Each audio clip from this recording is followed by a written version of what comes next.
देखो ये सारा अपना हो गया था, देखो ईसोफेगस के बारे में हमने पढ़ लिया था, ठीक है। स्टमक के बारे में, ह्यूमन स्टमक के बारे में हमने पढ़ लिया था।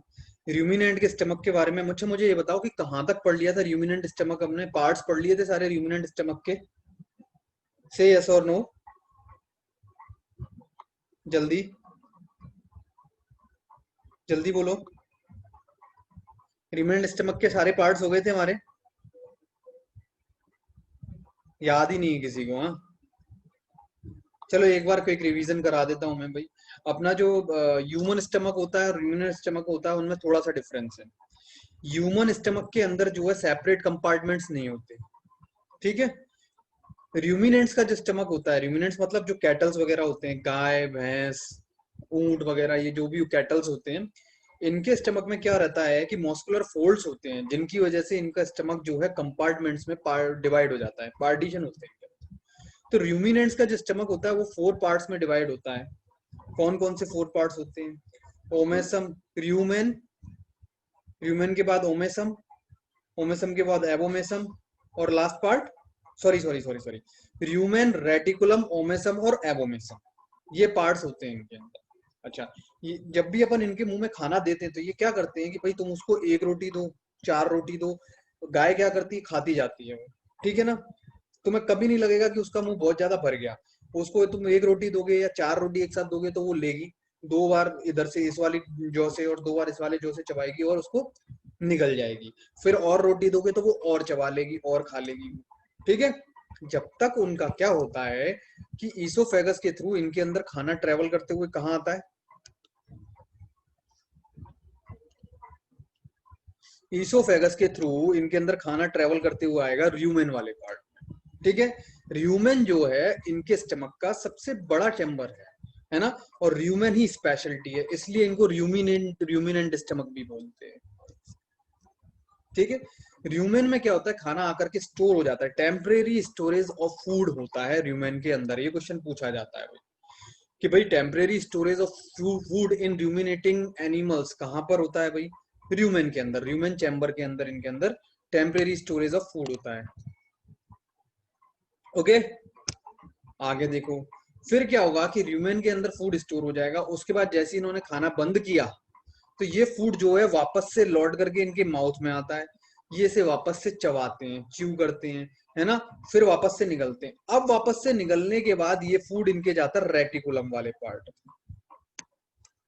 ठीक है। रेटिकुलम वाले पार्ट से एबोमेसम में, एबोमेसम वाले पार्ट से कहाँ जाएगा, सॉरी रेटिकुलम वाले पार्ट से ओमेसम में, और ओमेसम वाले पार्ट से एबोमेसम में, और एबोमेसम से कहाँ जाएगा, स्मॉल इंटेस्टाइन के थ्रू होते हुए लार्ज इंटेस्टाइन में, ठीक है। समझ में आया भाई? समझ में आया? अच्छा, इस चीज का फायदा क्या है? पहली बात तो स्टोरेज ऑफ फूड हो जाता है इनके अंदर, ठीक। दूसरी चीज क्या है फूड स्टोरेज के अलावा, कि भाई र्यूमेन में इनके पास कुछ सेल्यूलोज डाइजेस्टिंग एंजाइम होते हैं, जैसे सेल्यूलेज एक एंजाइम। यहाँ पे कुछ बैक्टीरिया होते हैं जो कि सेल्यूलेज एंजाइम प्रोड्यूस करते हैं। सेल्यूलेज मतलब ग्रीन, जो प्लांट्स होते हैं, ग्रीन प्लांट्स जो होते हैं, ग्रीन प्लांट्स की जो सेल वॉल होती है वो किसकी बनी होती है? सेल्यूलोज की बनी होती है। सेल्यूलोज हम लोग डाइजेस्ट नहीं कर पाते हैं। क्यों नहीं कर पाते हम लोग सेल्यूलोज डाइजेस्ट?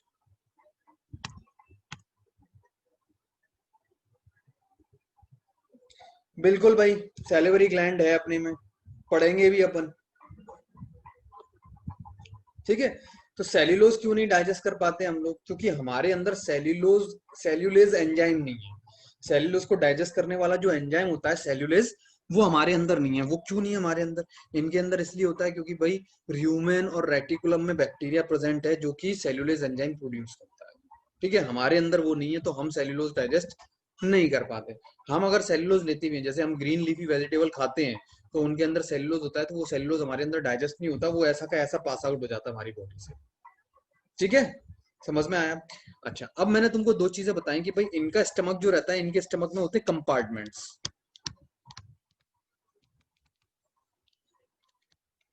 ठीक है। ह्यूमन स्टमक में कंपार्टमेंट्स नहीं होते।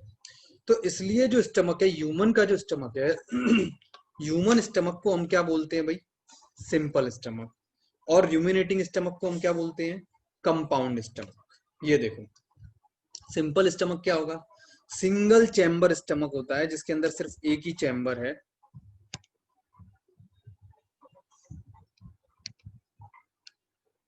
ठीक है, जिसके अंदर सिर्फ और सिर्फ एक ही चैम्बर है।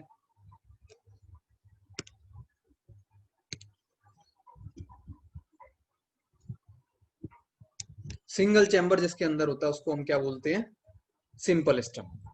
ठीक है, इसके अंदर बड़े बड़े लार्ज मस्कुलर फोल्ड जरूर होते हैं और बहुत सारी छोटी छोटी गैस्ट्रिक ग्लैंड्स होती हैं इसके अंदर, है ना। गैस्ट्रिक ग्लैंड के बारे में अपन आगे पढ़ने वाले हैं। जो भी अपने स्टमक की जो भी ग्लैंड्स है उनको हम क्या बोलते हैं भाई, गैस्ट्रिक ग्लैंड बोलते हैं। गैस्ट्रिक ग्लैंड्स का फंक्शन क्या होता है, गैस्ट्रिक ग्लैंड तरह तरह के एंजाइम्स और गैस्ट्रिक सीक्रेशन प्रोड्यूस करती हैं जो कि डाइजेशन में हेल्प करते हैं हमारे। ठीक है, यहाँ तक बातें समझ में आई हैं सभी को? से यस और नो। क्या यहाँ तक सभी की बातें समझ में आई हैं?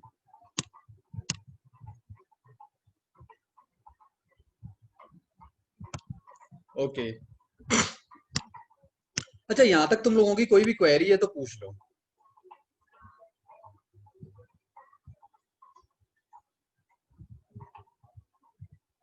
यहाँ तक कोई भी क्वेरी है तो पूछ लो, कोई कुछ भी, अगर यहाँ तक अपन ने जितना भी पढ़ा है यहाँ तक अगर समझ में ना आया हो, कोई चीज ऐसी हो तो वो तुम लोग मुझसे पूछ सकते हो अभी।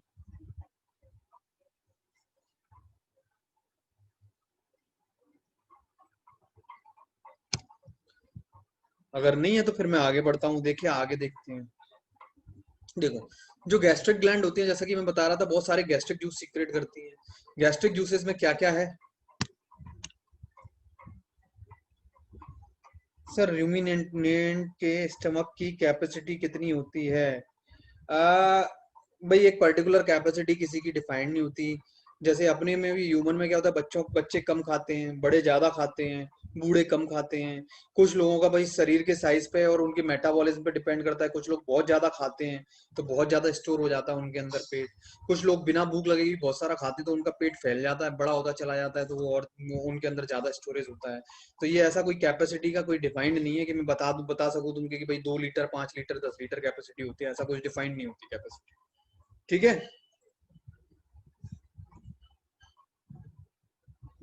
ऐसी कोई डिफाइंड कैपेसिटी नहीं है इनकी। चलो, अब हम बात करते हैं जैसे गैस्ट्रिक ग्लैंड्स की। जैसे गैस्ट्रिक ग्लैंड के बारे में मैंने तुम्हें बताया कि भाई वो गैस्ट्रिक जूसेस प्रोड्यूस करती हैं। तो गैस्ट्रिक ग्लैंड अलग अलग टाइप के गैस्ट्रिक जूसेस प्रोड्यूस करती हैं, मतलब गैस्ट्रिक जूस प्रोड्यूस करती हैं। और गैस्ट्रिक जूस का कंपोजिशन जो होता है उसमें बहुत सारी अलग अलग तरह की चीजें रहती हैं। जैसे सबसे पहले हम बात करें म्यूकस। म्यूकस के बारे में मैंने तुमको बताया था। क्या म्यूकस के बारे में हमारी पहले पहले डिस्कशन हो चुकी है?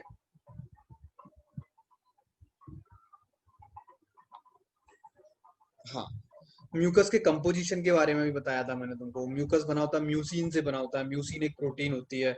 ये सारी चीजें मैं तुमको बता चुका हूँ। म्यूकस का फंक्शन क्या होता है, ये लुब्रिकेशन का काम करता है ना। और ये एंटी माइक्रोबियल भी होता है। ठीक है, तो ये लुब्रिकेशन का भी काम करता है और एंटी माइक्रोबियल भी होता है। ठीक है, तो जो माइक्रोब्स अपने खाने में जो माइक्रोब्स चले जाते हैं तो उन माइक्रोब्स को भी किल कर देता है ये, उनको अटैच कर लेता है खुद के साथ। बहुत चिपचिपा सब्सटेंस होता है, स्टिकी सब्सटेंस होता है। जुकाम में जो हमारी नाक से बाहर निकलता है ना, वो म्यूकस ही है। क्लियर है? दूसरे होते हैं डाइजेस्टिव एंजाइम। बहुत सारे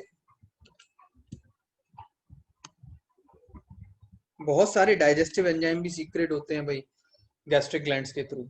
ठीक है, क्या तुम कुछ डाइजेस्टिव एंजाइम्स का नाम बता सकते हो मुझे जो स्टमक के अंदर सीक्रेट होते हैं?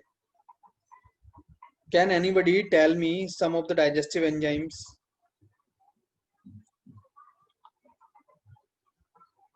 अदिति, बाइल जो है, पहली बात तो बाइल जो होता है, अदिति, जयेश, और कोई बोल रहा है भाई? बाइल किस किस का आंसर है? सारे लोग भेजो मुझे, जिनका बाइल आंसर है वो भेजो। तो तुमको बहुत अच्छी चीज क्लियर करता हूँ आज, तुमको एक बहुत अच्छी चीज क्लियर करूंगा। और किस किस का आंसर है बाइल, अदिति और जयेश के अलावा?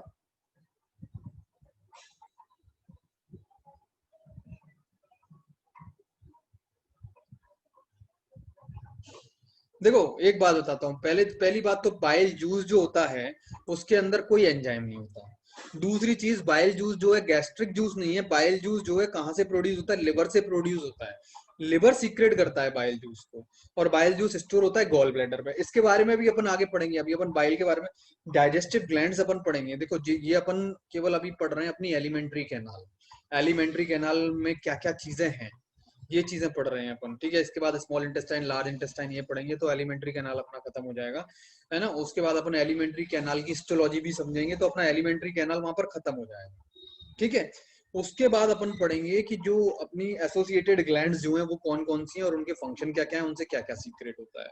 उसके बाद अपन मैकेनिज्म ऑफ डाइजेशन समझेंगे, तब जाकर के अपना डाइजेस्टिव सिस्टम जो है खत्म होगा, ठीक है। मैकेनिज्म ऑफ डाइजेशन समझेंगे, एब्जॉर्प्शन समझेंगे अपन, ठीक है, एसिमिलेशन भी समझेंगे, तब जाकर के अपना डाइजेशन कंप्लीट होगा। तो जो तुम लोग आंसर दे रहे हो बाइल, बाइल एक जूस है जो कि लिवर से प्रोड्यूस होता है और बाइल जूस के अंदर कोई भी एंजाइम नहीं होता, ठीक है। ये क्वेश्चन पूछा जाता है, which of the following does not contain any digestive enzyme, ये क्वेश्चन पूछा जाता है। तो बाइल जूस जो है कोई भी डाइजेस्टिव एंजाइम कंटेन नहीं करता। बाइल जूस का काम क्या होता है, इमल्सिफिकेशन ऑफ फैट का काम होता है। आगे जाके अपन पढ़ेंगे, अभी आगे जाकर के अपन ये सारी चीजें समझेंगे। अभी मेरा क्वेश्चन था कि भाई डाइजेस्टिव एंजाइम्स कौन कौन से हैं जो कि अपने स्टमक के अंदर सीक्रेट होते हैं, गैस्ट्रिक एंजाइम्स। तो मैं तुमको बता देता हूँ भाई, रेनिन का नाम सुना होगा तुमने, पेप्सिन का नाम सुना होगा, सुना है रेनिन पेप्सिन, से यस और नो। रेनिन और पेप्सिन का नाम सुना है 10th क्लास में, सुना होगा, सुना होगा, जरूर सुना होगा। तो ये एंजाइम जो है गैस्ट्रिक ग्लैंड सीक्रेट करती है, ठीक है। इसके अलावा हाइड्रोक्लोरिक एसिड HCl सीक्रेट करती है, ठीक। अपने स्टमक में 2 pH का HCl सीक्रेट होता है, 1.8 से 2 pH।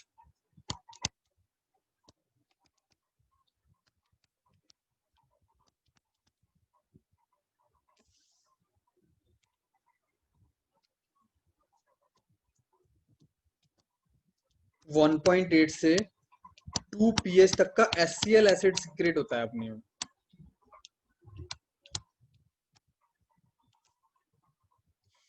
तुम ये चीज तो तुम जानते होगे कि pH जितनी कम pH उतना ही हाईली एसिडिक होता है।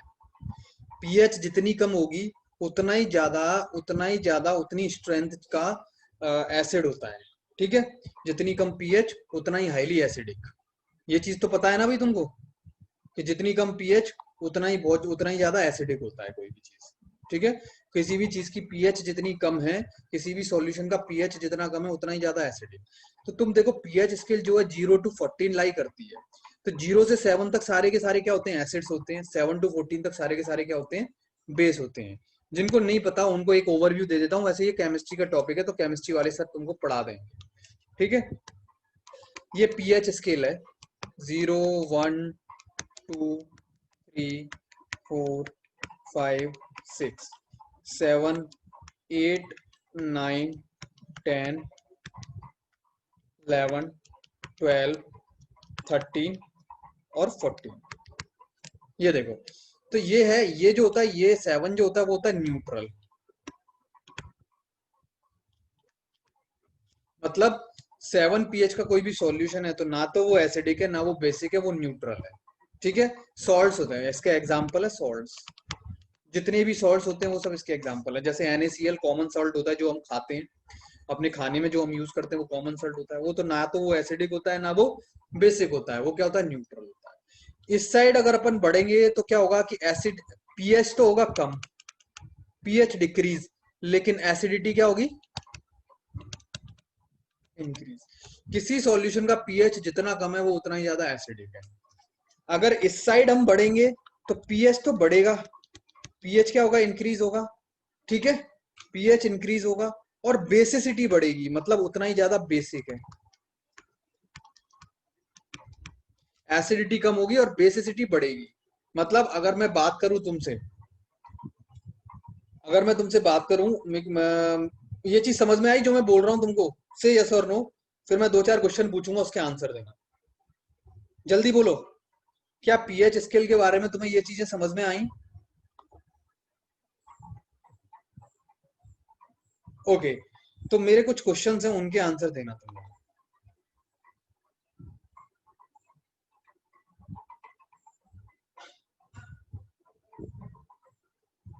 देखो, एक बार यहाँ पे पीएच स्केल वापस से बना देता हूँ और मेरे कुछ क्वेश्चन है उनके आंसर दे देना तुम। ये 7 है, ये 0 है, ये 6 है, ये 14 है, ये 8 है। ठीक है, तो मैंने तुमको क्या बोला कि इस साइड अगर अपन बढ़ रहे हैं तो पीएच क्या हो रहा है, इंक्रीज हो रहा है। इस साइड अपन जा रहे हैं तो क्या हो रहा है, पीएच क्या हो रहा है, डिक्रीज हो रहा है। भाई डिक्रीज ही हो रहा है ना भाई, जीरो की तरफ जा रहे हैं तो पीएच डिक्रीज हो रहा है। ये चीजें मैंने तुमको बताई। क्या हुआ संजय, ये चीज मैंने तुमको बताई। ठीक है, अच्छा, अगर अपन इस साइड जाएंगे तो बेसिसिटी क्या होगी, इंक्रीज होगी। मतलब 8 की तरफ 9 4 9 8 9 10 11 12 ऐसे अगर अपन आगे की तरफ बढ़ते चले जाएंगे ना तो बेसिक नेचर जो है सॉल्यूशन का इंक्रीज होता जाएगा, बेसिसिटी इंक्रीज होती जाएगी और एसिडिटी क्या होगी भाई, कम होती जाएगी। ठीक है, अगर इस साइड हम बढ़ते हैं, इस साइड अगर अपन जाते हैं, ठीक है, यूं इस साइड अगर अपन जाते हैं, ठीक है ना, और अगर अपन बाई चांस अगर अपन इस तरफ जाते हैं तो ऐसे अगर अपन जाते हैं तो क्या होगा, एसिडिटी इंक्रीज होगी और बेसिसिटी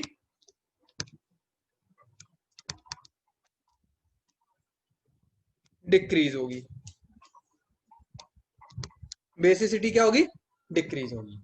आई थिंक यहां तक सारी बातें अगर तुमको समझ में आ चुकी हैं तो मैं कुछ क्वेश्चन पूछूं तुम लोगों से। ओके यश, तो यश ये एक खाली डॉट क्यों भेजा था, यहां तक समझ में आई तो मेरे कुछ क्वेश्चंस का आंसर दोगे से यस और नो, जल्दी बोलो। चलो, तो देखो मेरे पास एक, मैं तुमको दे रहा हूं कि हमारे पास है ना सॉल्यूशन है, दो सॉल्यूशन। ठीक है, एक सॉल्यूशन का पीएच मैंने तुमको दिया 1.8, दूसरे सॉल्यूशन का पीएच है मेरे पास 4। बताओ दोनों में से कौन सा ज्यादा एसिडिक है,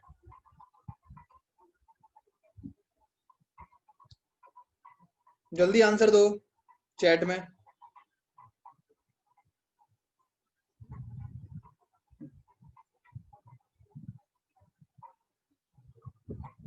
ओके, लगभग सभी का सही है, जितनों ने अभी तक आंसर दिया है भाई सबका सही है, केवल एक बंदे का आंसर गलत है, वो है जयेश। नहीं जयेश नहीं, क्या नाम बताया था इसने, जो जो संजय, संजय के नाम से जो रजिस्टर है उसने क्या नाम बताया था,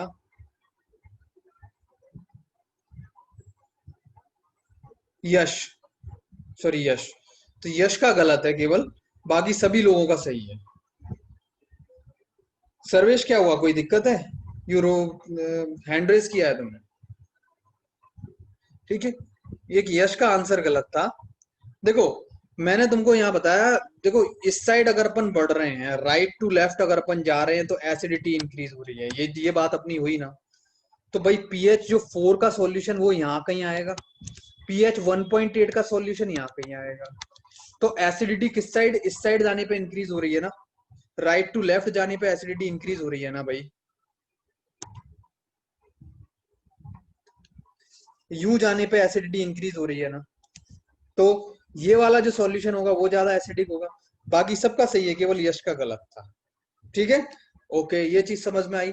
अगला क्वेश्चन मेरा आंसर देना। मेरे पास दो सॉल्यूशन है, एक का पीएच है मेरे पास 8.5, दूसरे का पीएच है मेरे पास 10। दोनों में से कौन सा ज्यादा एसिडिक होगा, जल्दी आंसर दो।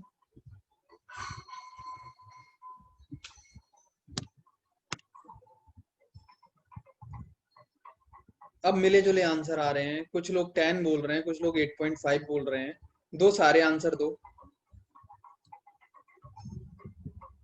सभी लोग आंसर दें।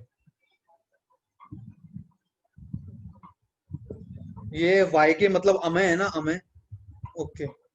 अमय तू तो पहले बैच में पढ़ चुका है यार, तेरे को तो ये आंसर सही आना चाहिए, आंसर गलत क्यों दे रहा है। मैंने क्वेश्चन पूछा है यहाँ दोनों में से एसिडिक ज्यादा कौन सा है। तो देखो जिन बच्चों ने आंसर 8.5 दिया उनका करेक्ट है, 10 आंसर गलत है। देखो 10 का 8.5 कहाँ आएगा, यहाँ कहीं आएगा 8.5 वाला। 10 कहाँ आएगा, यहाँ कहीं आएगा 10। एसिडिटी किस साइड इंक्रीज हो रही है भाई लोगों, भाई लोगों बहन लोगों, एसिडिटी इस साइड जाने पे इंक्रीज हो रही है ना। तो पीएच पीएच बेशक इस साइड जाने पे कम हो रही है, लेकिन एसिडिटी किस साइड जाने पे इंक्रीज हो रही है, इस साइड जाने पे इंक्रीज हो रही है एसिडिटी, राइट टू लेफ्ट जाने पे इंक्रीज हो रही है। तो 10 पीएच वाला जो रहेगा वो कम एसिडिक रहेगा, 8.5 वाला 10 वाले से ज्यादा एसिडिक रहेगा। ठीक है, ये क्वेश्चन था। चलो ये समझ में आया, किसी के कोई कंफ्यूजन तो नहीं है भाई इन दोनों क्वेश्चन में।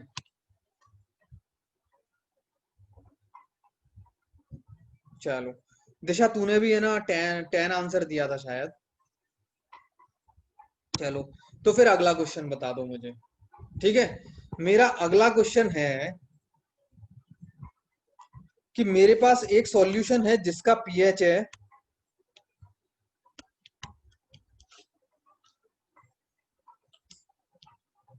जिसका पीएच है 6, और एक सॉल्यूशन है मेरे पास जिसका पीएच है 7.5। दोनों में से ज्यादा बेसिक कौन सा है, क्वेश्चन सुन लेना, दोनों में से ज्यादा बेसिक कौन सा है।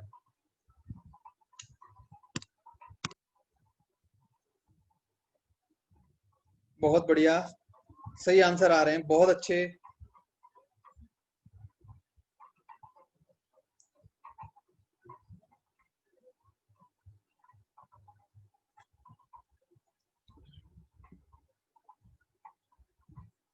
बहुत बढ़िया, बहुत बढ़िया भाई, सबका सही है। तो अब मैं समझ सकता हूँ सबको आ गया। एक लास्ट क्वेश्चन और है, बहुत छोटा सा क्वेश्चन है कि पीएच 10 है एक सॉल्यूशन का, और एक सॉल्यूशन का पीएच मेरे पास 12 है, तो दोनों में से बेसिक ज्यादा कौन सा होगा, ये और बता दो, तो फिर अपन आगे बढ़ते हैं।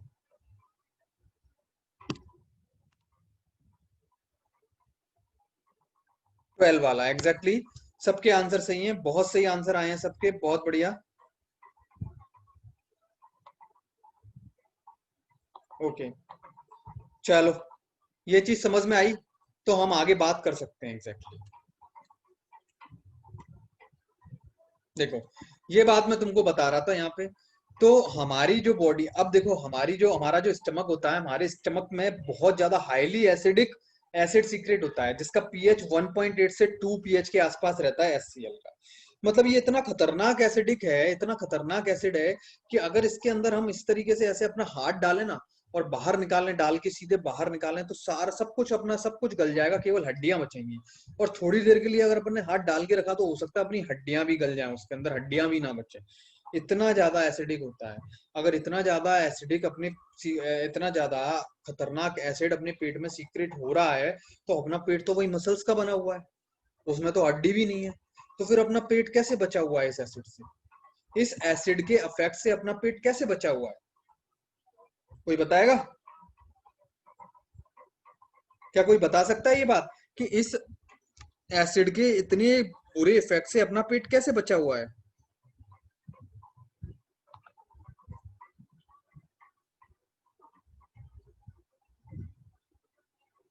बिल्कुल सही है, सभी लोग आंसर दे रहे हैं म्यूकस की वजह से, क्योंकि अपने स्टमक में बहुत मोटी म्यूकस की कवरिंग होती है, तो वो म्यूकस जो है मसल्स तक एसिड को पहुंचने ही नहीं देता है।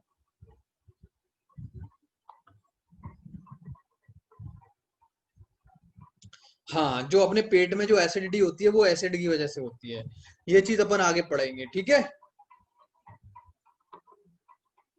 यहां तक समझ में आ गया सबको? चलो, तो ऐसे स्टमक को हमने क्या बोला है भाई, compound stomach, sorry simple stomach बोला है। अब हम बात करते हैं कंपाउंड स्टमक की। तो कंपाउंड स्टमक क्या होता है, जिसमें बहुत सारे कंपार्टमेंट्स हों। ठीक है, जिसमें बहुत सारे मस्कुलर फोल्ड की वजह से वो स्टमक किसमें कंपार्टमेंट्स में डिवाइड हो गया है। ऐसे स्टमक को हम क्या बोलते हैं, कंपाउंड स्टमक। रूमिनेंट का जो स्टमक है वो क्या है, कंपाउंड स्टमक है। ठीक है, ठीक है, चलो आगे बात करें, आगे बात करते हैं। तो रूमिनेंट के स्टमक में 4 चैम्बर हैं, कौन कौन से, rumen, reticulum, omasum and abomasum. Rumen जो होता है वो सबसे लार्जेस्ट पार्ट है स्टमक का, ये अपन ने बात कर ली। सबसे लार्जेस्ट पार्ट क्या, र्यूमेन है।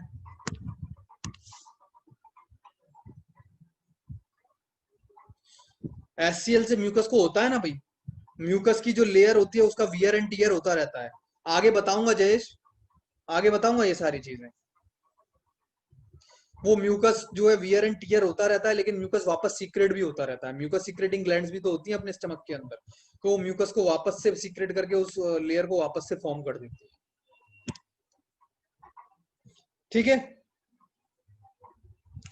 अच्छा, र्यूमेन और रेटिकुलम जो हैं स्टमक के, जो र्यूमिनेटिंग एनिमल्स में स्टमक के जो र्यूमेन और रेटिकुलम वाले जो पार्ट होते हैं, र्यूमेन और रेटिकुलम वाले ये जो पार्ट हैं, इनके अंदर बहुत सारे सेल्यूलाइटिक बैक्टीरिया होते हैं। जैसे कि एग्जांपल के लिए र्यूमेनोकोकस। इस बैक्टीरिया का नाम र्यूमेनोकोकस इसलिए क्योंकि ये र्यूमेन में रह रहा है। ठीक है, र्यूमेन कैटल्स के र्यूमेन में, र्यूमिनेटिंग एनिमल्स के र्यूमेन वाले पार्ट में, स्टमक के र्यूमेन वाले पार्ट में रहता है। और ये सेल्यूलेज एक एंजाइम प्रोड्यूस करता है जिसका नाम है सेल्यूलेज एंजाइम। जिस सेल्यूलेज एंजाइम की वजह से ये लोग सेल्यूलोज को डाइजेस्ट कर पाते हैं, और हम नहीं कर पाते क्योंकि हमारे अंदर ये नहीं होता। ठीक है, तो बहुत इंपॉर्टेंट पॉइंट है ये, याद रखना है। आगे देखें। ठीक है, तो यहाँ पे स्टमक वाला पोर्शन कंप्लीट होता है। स्टमक के बाद हम बात करते हैं आगे स्मॉल इंटेस्टाइन। ठीक है, ह्यूमन स्मॉल इंटेस्टाइन की बात करेंगे। स्मॉल इंटेस्टाइन जो है सब में लगभग एक जैसी, जितने भी मैमल्स होते हैं सब में एक जैसी होती है स्मॉल इंटेस्टाइन। अच्छा, मुझे एक बात बताओ कि स्मॉल इंटेस्टाइन और लार्ज इंटेस्टाइन, इन दोनों इंटेस्टाइन में से जो है लंबी इंटेस्टाइन कौन सी होती है, बड़ी इंटेस्टाइन कौन सी है? इन दोनों में से लेंथ किसकी ज्यादा है? अदिति बोल रही स्मॉल। क्यों अदिति भाई, स्मॉल की ज्यादा क्यों है भाई, बताना। स्मॉल लंबी क्यों है, जबकि नाम तो लार्ज इंटेस्टाइन, बड़ी इंटेस्टाइन मतलब लार्ज, वो बड़ी होनी चाहिए ना। अच्छा देखो, सबको दोबारा ज्वाइन करना है ना, 10 मिनट बाद, सबको 10 मिनट बचे हैं। जैसे ही लेक्चर खत्म होगा, लेक्चर के बाद 5 मिनट का ब्रेक, 5 मिनट बाद दोबारा ज्वाइन करेंगे सभी लोग। ठीक है।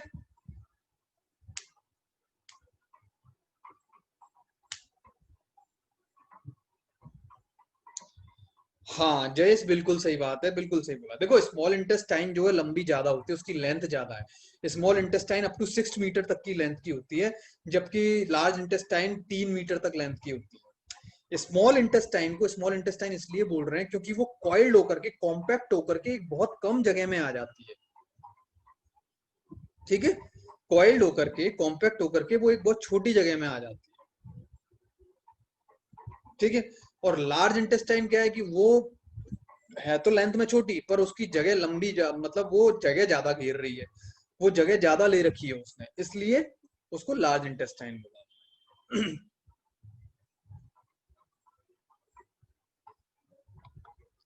चलो, लार्ज इंटेस्ट स्मॉल इंटेस्टाइन के बारे में और पढ़ते हैं अपन, है ना। थोड़ा सा और पढ़ लेते हैं स्मॉल इंटेस्टाइन के बारे में।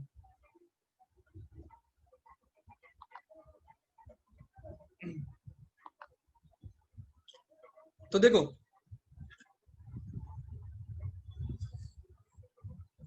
जो स्मॉल इंटेस्टाइन है, वो स्मॉल इंटेस्टाइन को अपन स्मॉल बाउल भी बोलते हैं, बाउल।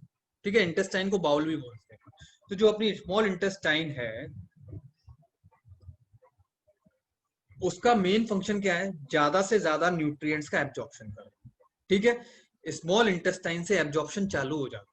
ठीक, ज्यादा से ज्यादा फूड का एब्जॉर्प्शन जो होता है वो स्मॉल इंटेस्टाइन, डाइजेस्टेड फूड जो रहता है ना, स्मॉल इंटेस्टाइन के डियोडिनम पार्ट में एब्जॉर्प्शन भी बहुत होता है, और वहीं से डाइजेशन भी बहुत ज्यादा होता है, और वहीं से एब्जॉर्प्शन भी चालू होता है। ठीक है, तो फूड का जो डाइजेस्टेड फूड का एब्जॉर्प्शन है वो सबसे ज्यादा स्मॉल इंटेस्टाइन के अंदर होता है। लार्ज इंटेस्टाइन में फूड का एब्जॉर्प्शन होता ही नहीं। ठीक है, लार्ज इंटेस्टाइन के फंक्शन क्या है, अभी अपन लार्ज इंटेस्टाइन पढ़ेंगे तब बताऊंगा। ठीक, लेकिन ये चीज समझो अभी कि भाई सबसे ज्यादा डाइजेशन और सबसे ज्यादा एब्जॉर्प्शन भी किधर हो रहा है भाई, स्मॉल इंटेस्टाइन के अंदर। ठीक, ये स्टमक और लार्ज इंटेस्टाइन के बीच में रहती है, और इसके अंदर देखो बाइल जूस, इसको किस किस का सीक्रेशन मिलता है, बाइल जूस और पेनक्रिएटिक जूस का सीक्रेशन इसके अंदर आकर के सीक्रेट होता है। ठीक, अभी डायग्राम दिखाऊंगा तो और अच्छे से समझ में आएगा, एक बार सुन लो। स्मॉल इंटेस्टाइन को कौन कौन से सीक्रेशन मिलते हैं, बाइल जूस और पेनक्रिएटिक जूस। देखो अदिति ने ही आंसर दिया था वहां पर, कि मैंने जब पूछा था कि भाई स्टमक में कौन कौन से एंजाइम सीक्रेट होते हैं, तो बाइल जूस अदिति ने दिया था और एक और किसी ने बाइल जूस आंसर दिया था, बाइल आंसर दिया था। तो पहली बात तो स्टमक में बाइल जूस नहीं होता। बाइल जूस कहाँ होता है? बाइल जूस कहाँ सीक्रेट होता है? बाइल जूस सीक्रेट होता है लिवर से, और कहाँ कहाँ सीक्रेट किया जाता है लिवर के थ्रू? स्मॉल इंटेस्टाइन के अंदर। ठीक है। ऐसे ही पैनक्रिएटिक जूस भी कहाँ सीक्रेट किया जाता है? स्मॉल इंटेस्टाइन के अंदर। और पैनक्रिएटिक जूस बनाता कौन है, प्रोड्यूस कौन करता है? पैनक्रियाज प्रोड्यूस करता है। ठीक है। तो अपनी जो स्मॉल इंटेस्टाइन है उसके 3 मेजर पार्ट्स होते हैं, कौन कौन से? Duodenum, jejunum and ileum. मेरी बातें समझ में तो आ रही हैं क्या? से यस और नो सभी बच्चे मेरे को एक बार बता दें, क्या मेरी बातें समझ में आ रही हैं क्या? जल्दी बोल दो।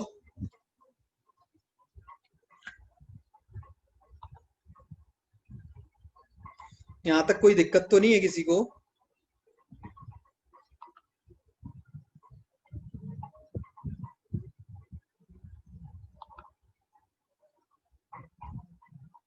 ओके, चलो फिर आगे बढ़ते हैं अपन।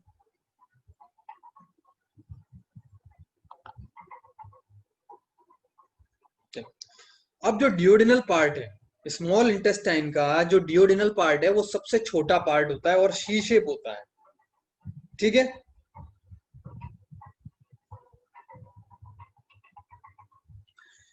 डिओडिनम के अंदर एब्जॉर्प्शन स्टार्ट हो जाता है। अब एब्जॉर्प्शन किसकी हेल्प से होता है? कि डिओडिनम जो होती है, डिओडिनम की जो इंटरनल वॉल होती है, जैसे सपोज ये डिओडिनम है, शी शेप होता है, तो ये डिओडिनम है। तो डिओडिनम की इस वॉल पे फिंगर लाइक प्रोजेक्शन निकले हुए होते हैं ऐसे करके। इन फिंगर लाइक प्रोजेक्शन को हम बोलते हैं विलाई। ठीक है। इन विलाई के ऊपर फर्दर छोटी छोटी कवरिंग होती हैं। उन कवरिंग को हम बोलते हैं हेयर लाइक प्रोजेक्शन होते हैं। जैसे सपोज ये एक विलाई है, इस विलाई पे छोटे छोटे हेयर लाइक प्रोजेक्शन दोबारा से होते हैं, इनको हम बोलते हैं माइक्रोविलाई। तो ये तो हो गई हमारी माइक्रोविलाई, और ये हो गई हमारी विलाई। ठीक है। तो डिओडिनम क्या है, सबसे छोटा पार्ट है, सी शेप पार्ट होता है। इसके अंदर जो है एब्जॉर्प्शन स्टार्ट हो जाता है। एब्जॉर्प्शन किसके थ्रू होता है? विलाई के थ्रू इसमें एब्जॉर्प्शन जो है स्टार्ट हो जाता है। अच्छा, ये विलाई और माइक्रोविलाई दरअसल करते क्या है, इनका फंक्शन क्या है? ये एब्जॉर्प्शन का सरफेस एरिया इंक्रीज कर रहे हैं। ठीक है, 1 मिनट वेट करना।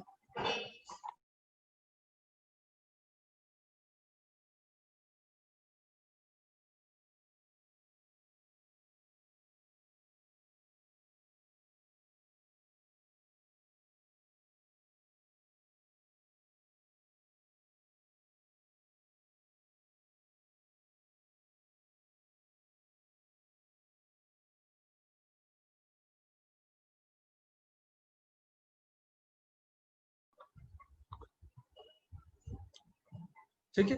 तो ये क्या कर रहे हैं? सरफेस एरिया ऑफ एब्जॉर्प्शन को इंक्रीज कर रहे हैं। मतलब एब्जॉर्प्शन के लिए जो सरफेस एरिया उसको बढ़ा रहे हैं। देखो सीधी सी बात है, तुम्हें एक बात बताऊं। जैसे तुम अपने फर्श पे पानी डालोगे तो जल्दी बह जाएगा।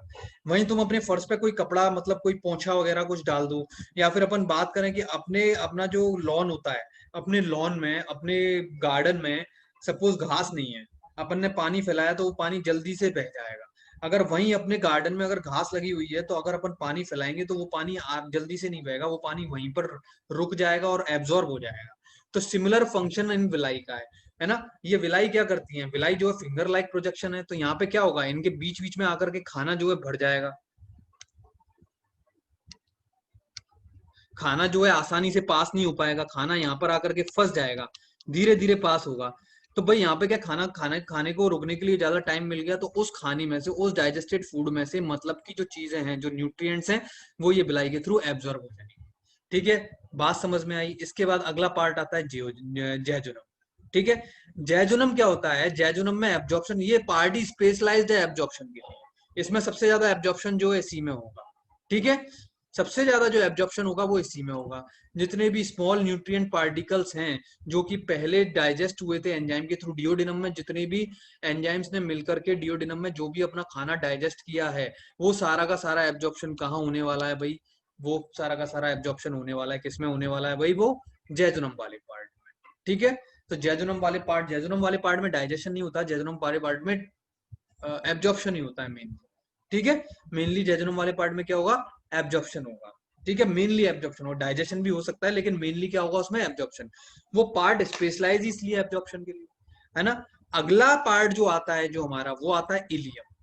ठीक, इलियम के अंदर भी एब्जॉर्प्शन होता है, लेकिन इलियम के अंदर इतनी चीजों का एब्जॉर्प्शन नहीं होता जितना जेजुनम में होता है। ठीक, इलियम में मेनली जो चीजें एब्जॉर्ब होती हैं, ये क्वेश्चन पूछा जाता है भाई लोगों, इसलिए याद रखना बहुत जरूरी है कि इलियम में किस किस चीज का एब्जॉर्प्शन है।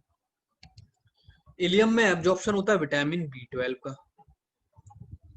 ठीक है, बाइल सॉल्ट्स, बाइल में जो भी सॉल्ट्स होते हैं, बाइल जूस के अंदर जो भी सॉल्ट्स होते हैं उनका, और जो भी डाइजेस्टेड प्रोडक्ट बच गए हैं जो जैजुनम में एब्जॉर्ब नहीं हो पाते हैं, वो सारे के सारे कहाँ एब्जॉर्ब होते हैं, वो इलियम में आकर के एब्जॉर्ब होते हैं। ठीक है, अच्छा, इलियम पार्ट के through small intestine large intestine से कनेक्टेड रहती है। स्मॉल इंटेस्टाइन और लार्ज इंटेस्टाइन के बीच का जो कनेक्शन है वो किसके थ्रू है, इलियम के थ्रू कनेक्शन है, थ्रू द इलियोसिकल वॉल। जहां इलियम लार्ज इंटेस्टाइन को ज्वाइन करती है वहां पे एक वॉल्व होता है जिसको हम बोलते हैं इलियोसिकल वॉल्व। देखो यहां से तुमको समझ में आएगा। अच्छा, अपने पास टाइम नहीं बचा इतना, अभी देखो 5 मिनट का ब्रेक है, 5 मिनट के बाद अपन रीअसेंबल होंगे। सारे बच्चे जितने भी यहाँ ऐड हैं सबके सब वापस से आना, अपने को ये चैप्टर कंटिन्यू करना है। आज अपन लार्ज इंटेस्टाइन तक खत्म करेंगे। ठीक है, मैं वेट करूंगा 2 मिनट का, मैं लेक्चर चालू कर दूंगा। सेम लिंक से आना है ना, सेम लिंक से, सेम लिंक से, जो लिंक अभी अभी जिस लिंक से आए हो ना उसी लिंक से आना। 5 मिनट बाद मैं स्टार्ट करूंगा।